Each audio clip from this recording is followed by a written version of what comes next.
आज हम लोग जो वीडियो देखने वाले हैं, आज के इस टॉपिक में हम लोग कवर करेंगे 6 नंबर चैप्टर, जो कि पार्टनरशिप का होगा। और पार्टनरशिप का जो ये चैप्टर है, पिछले चैप्टर मीन्स लास्ट चैप्टर जो आपने पढ़ा हुआ है 5th नंबर चैप्टर, जो कि इनकमिंग पार्टनरशिप था, उस पार्टनरशिप के जैसा ही है, मीन्स सिमिलर है, लेकिन थोड़ा सा डिफरेंस इसमें लगेगा आपको।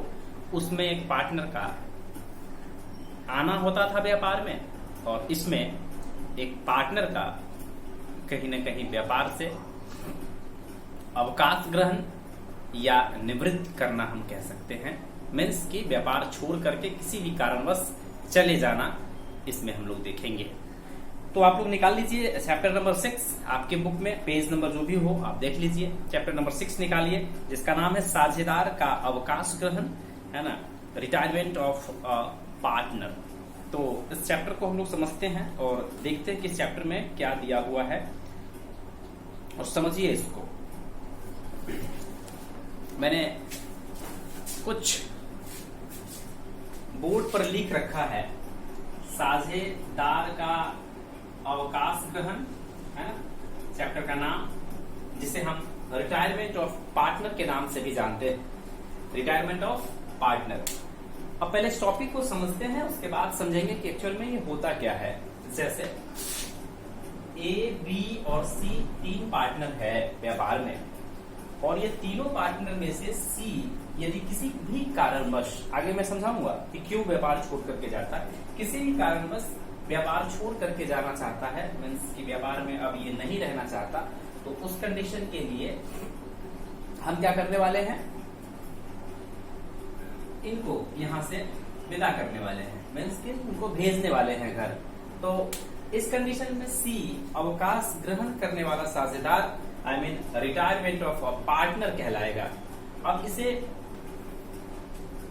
इस टॉपिक को किताबी भाषा में समझने के लिए पहले हम इसको समझते हैं। आप अपनी बुक में ध्यान दीजिए, अपने बुक पर नजर दीजिए, और मैं यहाँ पर लिखे हुआ हूँ कुछ थोड़ा बहुत, इसको मैं समझाता हूँ ताकि आपको समझ में आए, फिर क्लियर कर दूंगा मैं। वैसे अर्थ, रिटायरमेंट ऑफ पार्टनर का अर्थ क्या है, बोला गया है एक साझेदार को यह अधिकार है कि वह उपयुक्त नोटिस देकर फॉर्म से अवकाश ग्रहण कर ले। मीन्स कि एक पार्टनर को जिस प्रकार से अधिकार है कि वह व्यापार में जैसे आया था, उसी प्रकार से व्यापार से वो उसको जाने का भी अधिकार रखता है। मीन्स कि वहां से व्यापार से निवृत्त करने का भी अधिकार रखता है। भाई आया था अनुमति से, तो जाएगा भी किसी न किसी के कहने से ही या अनुमति से, मीन्स की अनुमति लेकर के जाएगा। तो उसके नियम कानून है। तो एक साझेदार को यह अधिकार है कि वह उपयुक्त नोटिस देकर फॉर्म से अवकाश ग्रहण कर ले। जैसे कोई मेहमान हमारे घर आता है, तो वो जाते समय घर वालों से पूछता तो है कि मुझे अब जाने दीजिए, है ना, समय नहीं है मेरे पास, टाइम नहीं है मेरे पास, या और कोई भी कारण बता सकता है ना, जो भी उसे उचित लगता हो। तो सामने वाला समझता है, उसको जाने की अनुमति देता है। तो ठीक उसी प्रकार से ये यहाँ नोटिस दे सकता है या कह सकता है। जब एक साझेदार फॉर्म से अपने संबंध समाप्त कर लेता है, मीन्स यहाँ पर ए, बी, सी ने क्या किया, व्यापार से अपना संबंध समाप्त कर लिया, व्यापार से हमें कोई रिश्ता नाता अब नहीं रखना है, समाप्त कर लिया। उस कंडीशन में भी आप साझेदार का, है ना, अवकाश ग्रहण, रिटायरमेंट ऑफ पार्टनर कह सकते हैं। या इसमें और भी दिया है, अपना हिसाब कर लेता है। पहले हम लोग साथ मिलकर काम करते थे, लेकिन अब क्या कर रहे हैं, सी अपना हिसाब मांग रहा है, पूरा मुझे मेरा जो हिसाब बनता है, मेरा जितना मैंने काम किया है उतना मुझे हिसाब दे दिया जाए। तो हिसाब मांग लेता है और फॉर्म को छोड़ देता है पूरी तरीके से। फॉर्म में अब आगे काम करना नहीं चाहता, फॉर्म को छोड़ देता है ना। इसे साझेदार की निवृत्ति या साझेदार का अवकाश ग्रहण कहा जाता है। तो इसे हम क्या कहते हैं, साझेदार की निवृत्ति या साझेदार का अवकाश ग्रहण कहा जाता है। एग्जाम में 2 नंबर में आ सकता है। साझेदार के अवकाश ग्रहण या निवृत्ति से आप क्या समझते हैं, समझाइए। तो उस कंडीशन में आपको ये पॉइंट, ये लाइन लिखना पड़ेगा, है ना। फिर से एक बार समझ लीजिए, क्या होता है कि जब कोई पार्टनर या साझेदार व्यापार छोड़कर जाता है तो वह एक उचित नोटिस दे करके चला जाता है। इस कंडीशन में वह व्यापार को छोड़ देता है, व्यापार से अपना हिसाब ले लेता है, व्यापार से अपने सारे संबंध को समाप्त कर लेता है। ऐसे कंडीशन में या इन साझेदार को निवृत्त साझेदार या अवकाश ग्रहण करने वाले साझेदार के नाम से जानते हैं। अब कंडीशन बनता है कि भैया किन किन कंडीशन में एक साझेदार, किन किन कंडीशन में एक साझेदार या एक पार्टनर व्यापार से अलग होता है।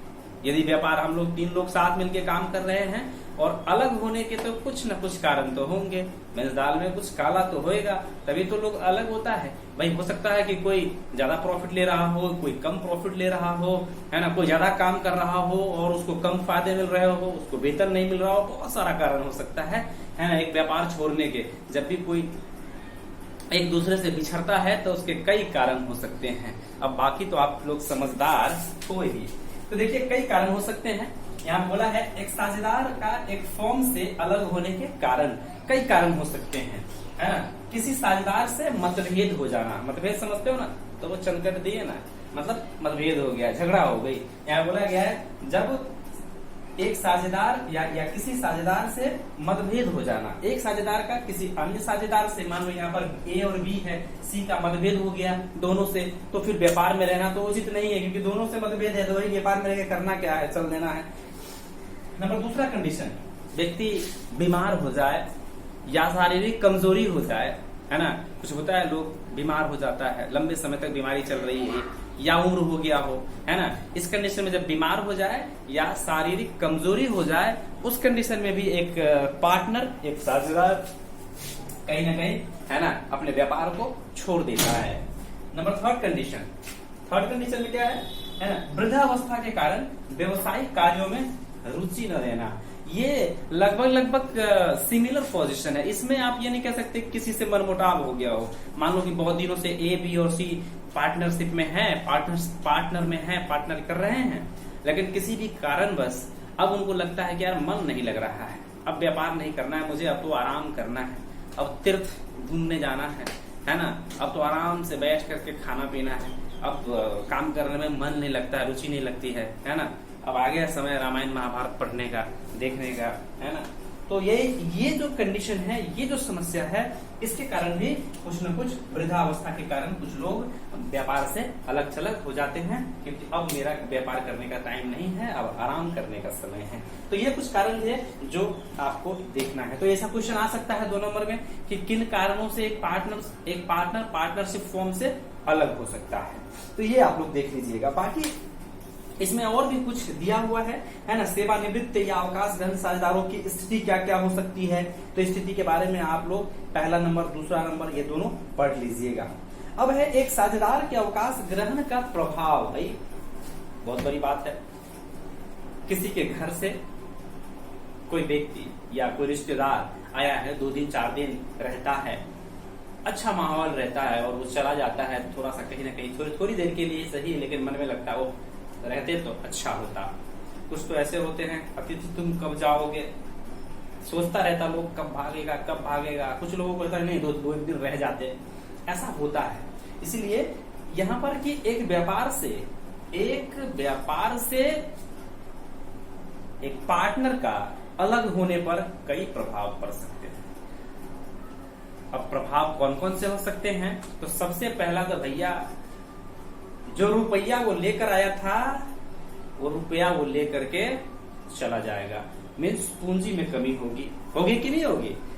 आते समय गुडविल लाया था, जाएगा तो गुडविल भी मांगेगा आपसे, गुडविल भी ले जाएगा। ऐसे कई कारण हैं, आइए देखते हैं बुक में। बोला है किसी साझेदार के अवकाश ग्रहण करने पर पुराने साझेदारी का अंत हो जाता है और नई साझेदारी का निर्माण होता है। जब वो आया था व्यापार में, तो व्यापार में 2 थे, अब 3 लोग हो गए थे।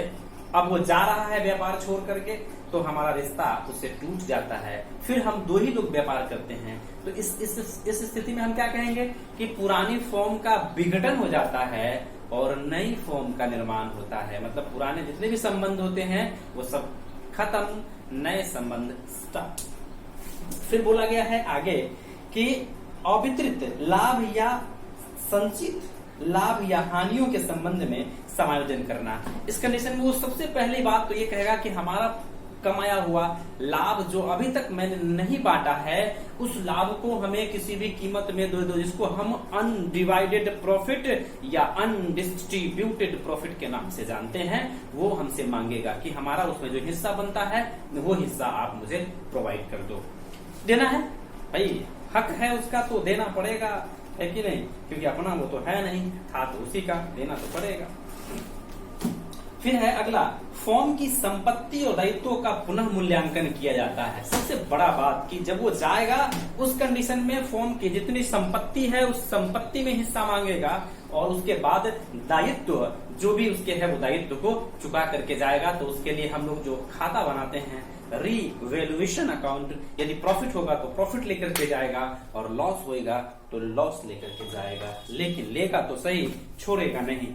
अगला बोला है फॉर्म की ख्याति का मूल्यांकन किया जाता है और आवश्यकता अनुसार ख्याति का समायोजन भी किया जाता है। इस कंडीशन में वो क्या करेगा, फॉर्म की ख्याति गुडविल को कैलकुलेट करेगा और गुडविल जितने का बताया जाएगा उसमें से वो अपने हिस्से के अनुसार गुडविल भी लेकर के जाएगा। आगे बोला है किसी साझेदार के अवकाश ग्रहण करने पर शेष बचे हुए साझेदारों की संयुक्त है ना हिस्से में वृद्धि हो जाती है, फलतः उसके लाभ हानि के अनुपात में परिवर्तन हो जाता है। लेकिन मान लेते हैं कि यहाँ पर ए बी सी था, सी चला गया व्यापार छोड़ करके, तो बचता है ए और बी। तो ए और बी के प्रॉफिट रेशियो में, प्रॉफिट लेवल में कहीं ना कहीं वृद्धि हो जाएगी, मींस इंक्रीजमेंट हो जाएगा। ये कंडीशन हो सकता है ना, हो सकता है डिक्रीजमेंट भी हो जाए आने वाले समय में, क्योंकि ये नाम वाला व्यक्ति रहा होगा, फेमस व्यक्ति रहा होगा, हो सकता है बहुत लोग जानते हो, इसके जाने के बाद इसकी स्थिति भी खराब हो जाए, लेकिन ऐसा नहीं होता है। अधिकांशतः लोग जुड़े रहते हैं तो इनके प्रॉफिट लेवल में वृद्धि होने की संभावना रहती है। आगे बोला है छठा, साझेदार के अवकाश ग्रहण करने पर अवकाश ग्रहण करने वाले साझेदार या मृत साझेदार के दावे का निर्धारण करना होता है ताकि उसका भुगतान किया जा सके। और फिर हम लोग जो बचे हुए पार्टनर है, जो साझेदार जा रहे हैं, है ना, उन साझेदारों का हिसाब किताब पूरा करके और उनको देना होता है। फिर आखिरी में लास्ट में एक पॉइंट दिया है, थोड़ा बड़ा पॉइंट है लेकिन समझना है हमें। साझेदार के अवकाश ग्रहण करने उनके भुगतान के कारण है ना फॉर्म की संपत्तियों में कमी आ जाएगी, बिल्कुल आएगी। मैंने पहले ही कहा था कि जब कोई व्यक्ति, जब कोई व्यापारी अपने व्यापार से जाएगा तो वो पूंजी लेकर के जाएगा, और जाएगा पूंजी लेकर के तो सबसे पहला इफेक्ट व्यापार की पूंजी पर पड़ना है, क्योंकि कैपिटल उसका कम हो जाएगा। यदि भुगतान हेतु पर्याप्त धनराशि न हो तो देय राशि का भुगतान लोन में ट्रांसफर कर दिया जाता है। कभी कभी ऐसा होता है, हिसाब करते हैं हम लोग, और हिसाब करने के उपरांत यदि हमारे पास उतनी पूंजी नहीं है, उतना पैसा नहीं है कि हम उसे अभी एट अ टाइम दे सके, तो हम उसे कहते हैं कि मैं इस पैसे को लोन मान लेता हूं। आप समझो, ऐसा मान लो कि आपने मुझे ब्याज पर दे दिया पैसा, मैं आपको धीरे धीरे धीरे धीरे किस्त में पैसा चुका दूंगा। तो इस टाइप से इसको लोन अकाउंट में भी ट्रांसफर हम लोग कर देते हैं। अथवा देय राशि उसके ऋण खाते में हस्तांतरित कर दिया जाता है। इस स्थिति में फॉर्म के दायित्व में वृद्धि हो जाएगी, बिल्कुल हो जाएगी वृद्धि। आप उसके पैसों को अभी दे नहीं रहे हो, उसके पैसे को रख लिए तो आपको देना है, दायित्व तो आपका बढ़ जाएगा इस कंडीशन में। तो ये कुछ पॉइंट है, इन पॉइंटों को आप देख लीजिएगा। देखिए वीडियो जब आप सुन रहे हो हमारे वीडियो को, और यदि समझ में नहीं आए तो फिर दोबारा से उसको बैक कर लें, है ना, और दोबारा से फिर सुनिए ताकि आपको समझ में आए। मैं चाहता हूं कि वीडियो जितना छोटा होगा उतना अच्छा रहेगा आपके लिए, बड़ा वीडियो होने से थोड़ा कम मजा आता है। चलिए अगला पॉइंट है, एक साझेदार के अवकाश ग्रहण करते समय कौन कौन से समायोजन प्रविष्टियां की जाती है। ये सवाल बनाने की बात है कि जब वो जाएगा तो कौन कौन से लेखे किए जाएंगे, कौन कौन से अकाउंटिंग बनाई जाएगी, उसकी बात करते हैं हम। तो बोला गया है एक साझेदार के अवकाश ग्रहण करने पर साझेदारों के संबंधों में परिवर्तन और साझेदारी फॉर्म का पुनर्गठन होता है। बिल्कुल, ये तो आप समझ ही गए होंगे। एक साझेदार के अवकाश ग्रहण करने पर साझेदारों के संबंधों में तो परिवर्तन होता ही होता है ना, और साथ ही साथ साझेदारों का साझेदारी फॉर्म का पुनर्गठन भी होता है। पुनर्गठन का मीन्स आप समझते ही हैं कि एक जाएगा तो उसके संबंधों में परिवर्तन होंगे, और जहां परिवर्तन हुआ वहां पुनर्गठन तो होना ही होना है ना। एक वर्तमान साझेदार फॉर्म छोड़ता है और शेष साझेदार अन्य साझेदारों के अंतर्गत फॉर्म के व्यवसाय को चलाते रहते हैं। एक व्यापार से चला जाता है, सी व्यापार से चला गया, लेकिन सी के अलावा ए और बी उस व्यापार को फिर से कंटिन्यू कर रहे हैं, तो कहीं ना कहीं व्यापार का साझेदारी फॉर्म का पुनर्गठन हुआ। तो इस कंडीशन में बोला है कौन कौन से खाते बनाए जाएंगे। तो पहला है नए लाभ विभाजन का अनुपात निकाला जाएगा, जिसमें लाभ प्राप्ति अनुपात और त्याग अनुपात वाली बात आएगी। तो लाभ प्राप्ति अनुपात निकालना पड़ेगा। क्यों निकालना पड़ेगा? क्योंकि जब एक साझेदार जाएगा तो उसका जो हिस्सा बचा हुआ है वो बाकी साझेदारों को मिलेगा। तो कहीं ना कहीं साझेदारी के अनुपात में, मीन्स साझेदारों के अनुपात में कहीं ना कहीं वृद्धि हो जाएगी। दूसरा, ख्याति का लेखांकन मानक 26 के अनुसार, ये आगे पढ़ाऊंगा। मानक 26 क्या होता है? संपत्ति दायित्वों का पुनः मूल्यांकन होगा। ये तो बिल्कुल पता है, जब एक साझेदार व्यापार में आता है तब भी पुनः मूल्यांकन होता है, जब एक जाएगा तब भी मूल्यांकन होगा, जब व्यापार से एक ही साझेदार की मृत्यु हो जाएगी, आगे चैप्टर में पढ़ेंगे, भोज बात करेंगे, उस समय भी कहीं ना कहीं, है ना, ये पुनर्मूल्यांकन होगा। संचयों और अन्य संचित लाभों का समायोजन करना पड़ेगा, बिल्कुल करना पड़ेगा। अनडिवाइडेड प्रॉफिट, लास्ट ईयर की प्रॉफिट, इस ईयर की प्रॉफिट या रिजर्व प्रॉफिट, उसको बांटना पड़ेगा। उसके हिस्से को हमें किसी भी हाल में उसे देना पड़ेगा। अगला पॉइंट है अवकाश ग्रहण करने वाले साझेदारों को देय राशि का निर्धारण, और फिर जितना भी उसका अमाउंट बनता है वो अवकाश ग्रहण करने वाले साझेदारों को किसी भी हाल में हमें प्रोवाइड कर देना है। पूंजी खातों का समायोजन, ये अभी पढ़ाया नहीं है मैंने, आगे पढ़ाऊंगा। पूंजी खातों का समायोजन करना पड़ेगा उस कंडीशन में कि क्या रहता है, अवकाश ग्रहण करने वाले साझेदारों के दावों का निपटारा करना पड़ेगा। जो साझेदार जा रहा है व्यापार छोड़ करके, वो यदि दावा करता है कि मेरा यहाँ पैसा है, यहाँ पैसा, यहाँ पैसा, ये भी चाहिए, ये भी चाहिए, तो उसके सारे दावों का आपको कहीं ना कहीं निपटारा करना पड़ेगा। सारे दावों को समझना पड़ेगा और समझने के उपरांत आपको उसे उसकी धनराशि को लौटाना पड़ेगा किसी भी कीमत में। फिर बोला गया है अवकाश ग्रहण करने वाले साझेदारों के का ऋण खाता। ऋण खाता का ऐसा कोई जरूरी नहीं है कि ऋण खाता बनाना ही है, लेकिन कभी कभी क्या होता है कि हम जो साझेदार व्यापार छोड़ करके जा रहे हैं उनकी पूंजी को एट अ टाइम हम कैश के रूप में नहीं दे पाते हैं, तो हम उससे रिक्वेस्ट करते हैं कि आप इस पूंजी को हमारे पास लोन के रूप में छोड़ दीजिए, ऋण के रूप में छोड़ दीजिए। उस समय हम ऋण खाता बनाते हैं, अन्यथा ऋण खाता बनाने की कोई भी आवश्यकता, कोई भी जरूरत ऋण खाता बनाने की बिल्कुल नहीं है। तो ये कुछ खाते हैं जो हमें बनाने पड़ेंगे, है ना। ये देखो थियरी बहुत इंपोर्टेंट है, थियरी इतना इंपोर्टेंट है चैप्टर का कि एग्जाम में आता है और बच्चे फंस जाते हैं। लाभ, अगला टॉपिक है नया लाभ नया लाभ विभाजन अनुपात। तो नया लाभ विभाजन अनुपात आपको बहुत अच्छे से मैंने समझा रखा है ना, इसको आप देख लीजिएगा, समझ लीजिएगा। आगे आता है सवाल का टॉपिक, तो सवाल आपको मैं आगे बताऊंगा जब लाइव क्लास देखेंगे, है ना। उसके बाद त्याग अनुपात और लाभ प्राप्ति अनुपात में अंतर मैंने पिछले 2 चैप्टर से आपको बार बार कहते आ रहा हूं, बहुत इंपोर्टेंट चैप्टर है, इसे छोड़िएगा नहीं, है ना। तो ये आप देख लीजिएगा। उसके अलावा आगे देखते हैं कोई और टॉपिक बनता है, क्वेश्चन बनता है तो मैं आपको क्लियर कर देता हूं।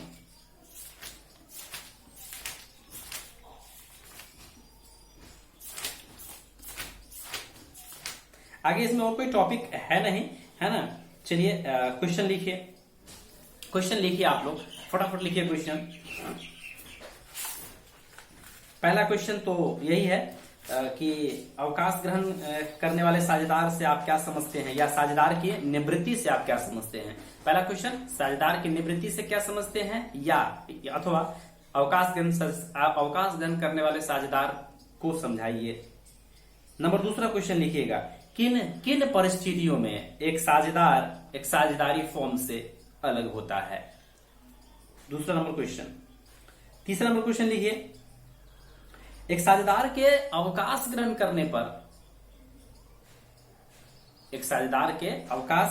पर साझेदारी फॉर्म पर क्या क्या प्रभाव पड़ता है। नंबर 4 क्वेश्चन लिखिए, एक साझेदार के अवकाश ग्रहण करते समय कौन कौन सी समायोजन प्रविष्टियां की जाती है, कौन कौन सी समायोजन की जाती है, प्रविष्टियां नहीं लिखिएगा, कौन कौन सी समायोजन की जाती है।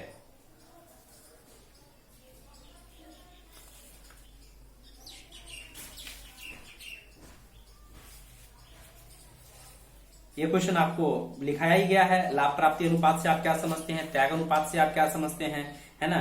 त्याग अनुपात और लाभ प्राप्ति अनुपात में अंतर, ये बहुत मोस्ट टाइम के क्वेश्चन है, इसे कभी नहीं छोड़िएगा, ये कहीं भी आ सकता है, किसी भी में आ सकता है। एक क्वेश्चन लिखिए, मानक 26 के अनुसार लेखांकन, मानक 26 के अनुसार ख्याति का लेखांकन को समझाइए। मानक 26 के अनुसार ख्याति है ना का लेखांकन व्यवहार समझाइए। पढ़ लीजिएगा इसको बढ़िया से, है ना। कभी टॉपिक में आएंगे, हम क्लास में ही आएंगे तो बताएंगे। फिर क्वेश्चन लिखिए, गुप्त ख्याति से आप क्या समझते हैं। देखो गुप्त ख्याति का क्या मतलब होता है, गुप्त ख्याति का मतलब ही समझा देता हूं, उसके बाद आप समझिएगा, है ना। जैसे मान लीजिए कि हमने किसी भी पार्टनर को सपोज करो कि मैं लिखता हूं पार्टनर का हिसाब हुआ 1,50,000 का, 1,50,000 उस पार्टनर को मुझे देना है। लेकिन क्या हो रहा है, जब देते समय मैं उसे क्या कर रहा हूं, 1,80,000 रुपए दे रहा हूं। तो भाई 30,000 रुपए किस चीज के दे रहा हूं, गुडविल के दे रहा हूं। लेकिन ये कह नहीं रहा हूं उसको कि गुडविल का 30,000 रुपए मैं आपको दे रहा हूं। मतलब जब छुपा करके दिया जाए किसी भी पार्टनर को कोई भी धन, कोई भी पैसा, तो उसे हम गुप्त ख्याति के नाम से जानते हैं। पेज पलटिएगा आगे तो दिया होगा, देखिए दिखा है। जब फॉर्म अवकाश ग्रहण करने वाले साझेदारों को उसकी वास्तविक देय राशि है 1,50,000, लेकिन है ना सभी समायोजनों के पश्चात से अधिक भुगतान करना चाहती है, मैं 1,80,000 भुगतान करना चाहता हूं। तो भाई बाकी रकम 30,000 कहां से आए, तो 30,000 वो गुप्त ख्याति के रूप में है, तो उसे हम गुप्त ख्याति के रूप में देखेंगे। बाकी आप इसको पढ़िएगा, समझ में आपको आ जाएगा। तो ये भी एक क्वेश्चन लिख लीजिए, गुप्त ख्याति से आप क्या समझते हैं। फिर पुनः मूल्यांकन खाता से आप क्या समझते हैं, ये भी लिख लीजिए क्वेश्चन। पुनः मूल्यांकन खाता से आप क्या समझते हैं, ये क्वेश्चन एग्जाम में आता है। पुनर्मूल्यांकन या पुनः मूल्यांकन जिसे हम रिवोल्यूशन कहते हैं, ये क्वेश्चन भी एग्जाम में कई बार पूछा गया क्वेश्चन है, क्वेश्चन आता है। अब एक क्वेश्चन लिखिए, देखो पेज पलटना पड़ेगा, पेज पलट के ढूंढना पड़ेगा आपको, ऐसे नहीं कि आसानी से मिल जाएगी। अवकाश ग्रहण करने वाले साझेदारों को देय राशि की गणना आप कैसे करेंगे। जब कोई व्यापार से जाता है तो उसको जो रुपए दिए जाते हैं, मीन्स कि उसका जो हिसाब किताब करके उसको दिया जाता है, वो कैसे दिया जाता है, तो कुछ जोड़ी जाने वाली रकम और कुछ घटाई जाने वाली रकम दी हुई है ना। इनको आप जरूर एक बार देख लीजिएगा। इस चैप्टर में अब वैसे ज्यादा कोई क्वेश्चन बचा अब नहीं है, फिर भी आप एक बार अपने लेवल से भी देख लीजिए। अच्छा, जो क्वेश्चन लास्ट में आपको मिलता है वहां से भी आप देख लीजिए कि कौन कौन से ऐसे क्वेश्चन है जो पूछा गया। जैसे देखिए पूछा गया है, एक अवकाश ग्रहण करने वाले साझेदारों को देय राशि की गणना आप कैसे करेंगे। यही क्वेश्चन जो लास्ट में लिखा है वही क्वेश्चन पूछा गया है, 2016 और 17 दोनों में पूछा गया है। एक अवकाश ग्रहण करने वाले साझेदारों को देय राशि की गणना आप कैसे करेंगे। तो ये क्वेश्चन अच्छा क्वेश्चनों में से एक है। लाभ प्राप्ति अनुपात का सूत्र बताइए। देखिए सूत्र भी पूछ लिया जाता है और उस कंडीशन में बच्चा कहता है मैंने तो लाभ प्राप्ति अनुपात याद किया है, सूत्र तो याद ही नहीं किया है। सूत्र बहुत इजी है, वो आप देख लीजिएगा, है ना। बहुत अच्छा क्वेश्चन है।